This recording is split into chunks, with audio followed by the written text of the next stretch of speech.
شیخ اور قاضی کا دلچسپ واقعہ۔ شیخ ابو وقاص کی عمر 49 سال تھی۔ اس کا تعلق ایک بہت قدیم خاندان سے تھا جس کا سلسلہ ابن خلدون سے جا ملتا ہے۔ ابو وقاص ہمیشہ فوجی لباس زیبتن کرتا اور سر پر سرخ صافہ رکھتا تھا۔ کمر کے گرد بندھے چمڑے کے پٹے میں ہمیشہ ایک سیاہ رنگ کا خنجر ٹکا سا رہتا تھا۔ وہ جب بھی کہیں جاتا تھا تو اس کے آگے حبشی غلام ہوتا اور ساتھ ہی ایک پالتو شکاری کتا جس کی زنجیر غلام تھامے رکھتا تھا۔ وہ 12 قبیلوں کا سردار تھا۔ جب بھی اسے کسی قبیلے میں کسی واقعے کی اطلاع ملتی تو وہ اپنے خاص خادم کو اپنی مخصوص چھڑی اور خنجر بطور نشانی دے کر روانہ کر دیتا، اور خادم یہ نشانیاں دکھا کر سردار کی طرف سے وہاں معاملات طے کر لیتا تھا۔ اگر کوئی شخص حج کے لیے جاتے ہوئے اس کی بستی سے گزرتا تو ابو وقاص کی جانب سے 300 فرانک اسے تحفتاً پیش کیے جاتے، لیکن اگر کوئی شخص جھوٹا حاجی بن کر یہ رقم لیتے ہوئے پکڑا جاتا تو اسے 20 کوڑوں کی سزا ملتی تھی۔ شیخ کبھی کبھی بستی والوں کی دعوت بھی کیا کرتا تھا جہاں وہ خود نہ کھاتا، اور کبھی اگر کسی کی دعوت میں کھانے پر جاتا تو سب سے آخر میں کھاتا۔ جب شیخ ابو وقاص نے حکومت سنبھالی اس وقت اس کے علاقے میں چوروں کی بہتات تھی، چوروں کی بہت زیادہ کثرت تھی۔ اس نے ان کو پکڑنے کی ایک تدبیر سوچی۔ اس نے ایک تاجر کا بھیس بدلا اور نقد مال لے کر نکلا۔ چور مال ہتھیانے کے بہانے آتے اور شیخ کے قریب موجود ساتھی اسے گرفتار کر لیتے۔ کچھ ہی عرصے بعد اس کے علاقے میں مثالی امن و امان قائم ہو گیا۔ تبھی یہ بات بھی مشہور ہو گئی کہ رات کو اگر کوئی بڑھیا بھی سونا اچھالتے ہوئے گزرے تو کسی چور کی اتنی ہمت نہ تھی، اتنی طاقت نہ تھی کہ اسے چوری کر سکے۔ ایک دن شیخ کے مصاحبوں نے اسے خبر دی کہ اس کی 12 بستیوں میں ایک بستی ایسی بھی ہے کہ جہاں ایک انصاف پسند قاضی کے فیصلوں کی بڑی دھوم ہے، بڑی شہرت ہے۔ شیخ نے سوچا کہ ذرا دیکھنا چاہیے کہ ان باتوں میں کتنی سچائی ہے۔ اس نے ایک عام آدمی کا بھیس بدلا اور کسی ہتھیار کے بغیر ہی اس بستی کی جانب روانہ ہو گیا جہاں وہ قاضی قیام پذیر تھا۔ بستی 3 دن کے مسافت پر تھی۔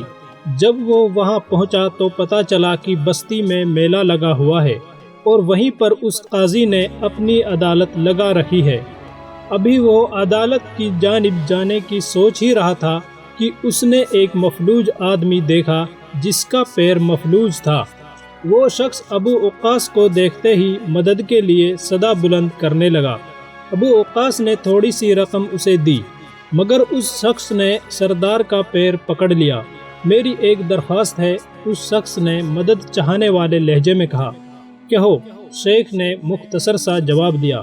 میں بستی کے اندر تک نہیں جا سکتا۔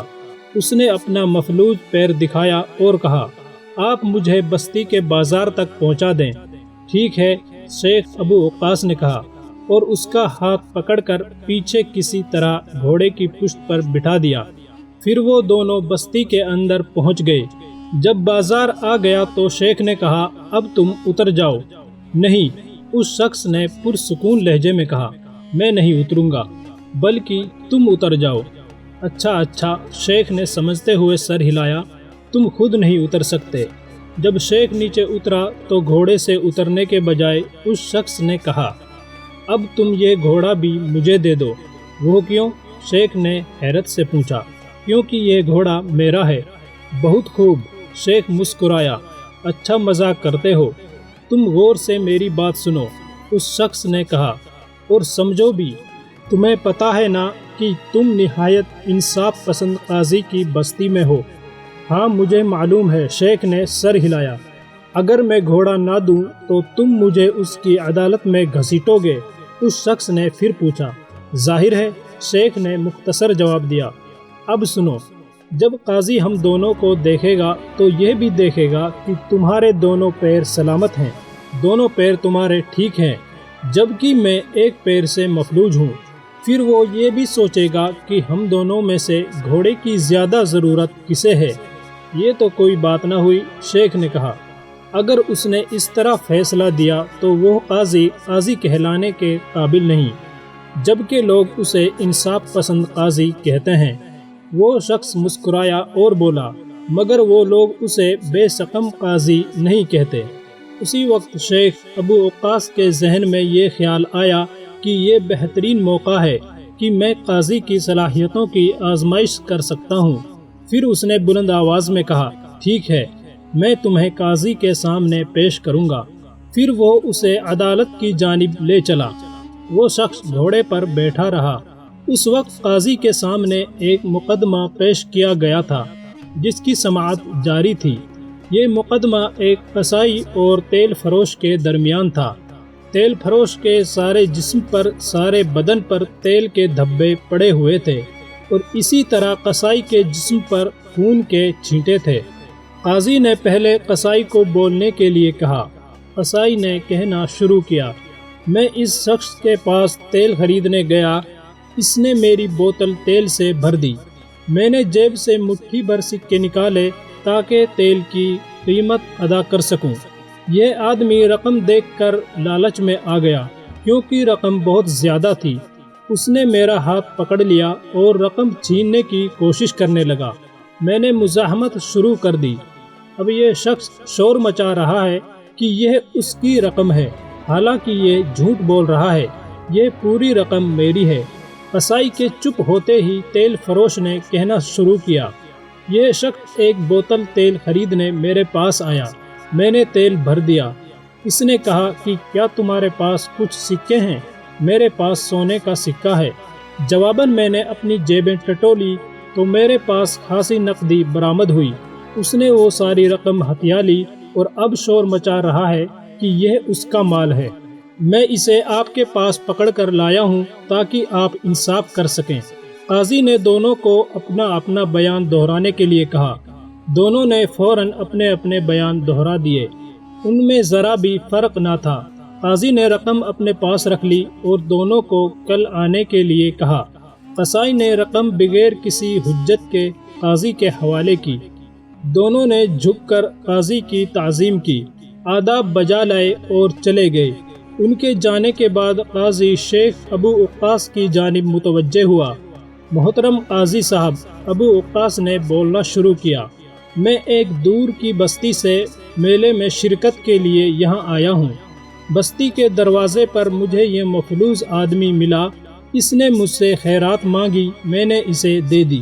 پھر اس نے درخواست کی، التجا کی کہ میں اسے اپنے گھوڑے پر بٹھا کر گھوڑے پر سوار کر کے بازار تک پہنچا دوں۔ کیونکہ یہ معذور تھا، میں نے اسے ساتھ بٹھا لیا اور بازار پہنچ گیا۔ وہاں پہنچ کر اس نے گھوڑے سے اترنے سے انکار کر دیا اور کہا کہ یہ اس کا ہے۔ جب میں نے معاملہ عدالت میں پہنچانے کے لیے کہا تو اس نے پرزور انداز میں دعویٰ کیا کہ قاضی صاحب ایسے ناسمجھ نہیں ہیں، وہ فوراً سمجھ جائیں گے کہ گھوڑا تو میری ہی ضرورت ہے، بس یہ ہے وہ حقیقت جو میں نے آپ کے سامنے بیان کی ہے۔ اب مفلوج شخص نے اپنا دعویٰ بیان کیا۔ حقیقت یہ ہے کہ میں اپنے گھوڑے پر بستی سے بازار جا رہا تھا۔ میں نے ایک طرف اس شخص کو بیٹھے ہوئے دیکھا۔ میں نے اس سے اس کا حال دریافت کیا تو اس نے کہا کہ یہ لمبا فاصلہ پیدل طے کر کے آیا ہے اور اب بہت زیادہ تھک گیا ہے۔ میں نے اس پر مہربانی کی، میں نے اس پر رحم کیا اور اسے بستی کے بازار تک لے آیا۔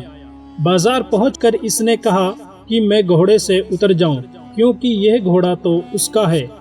مجھے یہ سن کر حیرت ہوئی، لیکن میں نے گھوڑا نہیں چھوڑا۔ اب یہ شخص مجھے آپ کے پاس لے آیا ہے۔ قاضی نے کہا کہ وہ دونوں اپنی اپنی کہانی دہرائیں۔ پھر اس نے دونوں سے قسمیں کھلوائیں۔ دونوں نے اپنے دعوے کی صداقت میں اللہ تعالیٰ کی قسم کھائی۔ قاضی نے کچھ دیر سوچا، پھر گھوڑا اپنے قبضے میں لے کر دونوں کو کل آنے کے لیے کہا۔ دونوں نے قاضی کی تعظیم کی اور چل دیے۔ دوسرے روز عدالت پھر لگی۔ پہلے تیل فروش اور قصائی کا مقدمہ پیش ہوا۔ قاضی نے رقم قصائی کی طرف بڑھاتے ہوئے کہا، یہ لو، یہ رقم تمہاری ہے۔ تیل فروش کا دعویٰ جھوٹا ہے۔ پھر اس نے سپاہیوں کو حکم دیا کہ 50 کوڑے اس تیل فروش کے ہاتھوں پر رسید کیے جائیں جس نے قصائی کی رقم پر قبضہ کرنے کی کوشش کی۔ اب قاضی شیخ ابو وقاص اور مفلوج شخص کی جانب متوجہ ہوا۔ کیا تم ایک جیسے گھوڑے کے درمیان اپنے گھوڑے کو پہچان سکتے ہو؟ یقیناً، ابو وقاص نے اعتماد سے کہا۔ اور تم؟ قاضی نے مفلوج آدمی سے پوچھا۔ بالکل جناب والا۔ اچھا، تو تم میرے ساتھ آؤ، قاضی نے ابو وقاص سے کہا۔ وہ اسے تھوڑی دور موجود استبل میں لے آیا جہاں ایک ہی رنگ اور قد والے کئی گھوڑے موجود تھے۔ ابو وقاص نے فوراً اپنے گھوڑے کو پہچان لیا۔ ٹھیک ہے، اب تم جا کر اس مفلوج کو ادھر بھیج دو، قاضی نے کہا۔ قاضی نے اس کے ساتھ بھی یہی عمل دہرایا۔ پھر عدالت چل کر ابو وقاص کو مخاطب کر کے کہا، وہ رہا تمہارا گھوڑا، تم ہی اصل مالک ہو۔ پھر اس نے مفلوج شخص کی طرف اشارہ کر کے سپاہیوں کو حکم دیا کہ اس شخص کو 50 کوڑے پشت پر مارے جائیں کیونکہ اس نے جھوٹا دعویٰ دائر کیا تھا۔ عدالت سے فراغت پا کر قاضی اپنے گھر پہنچا تو ابو وقاص کو اپنا منتظر پایا۔ کیا تم میرے فیصلے سے مطمئن نہیں ہو؟ قاضی نے پوچھا۔ بالکل جناب، ابو وقاص نے مسکراتے ہوئے کہا۔ میں تو یہاں صرف یہ جاننے آیا ہوں کہ آپ نے یہ درست فیصلے کس طرح کیے ہیں۔ قاضی نے مسکرا کر کہا، یہ بہت سادہ سی بات ہے۔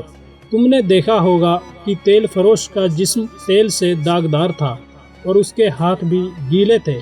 میں نے وہ سکے وصول کرنے کے بعد شام کو پانی میں ڈال دیے اور صبح ان کا جائزہ لیا۔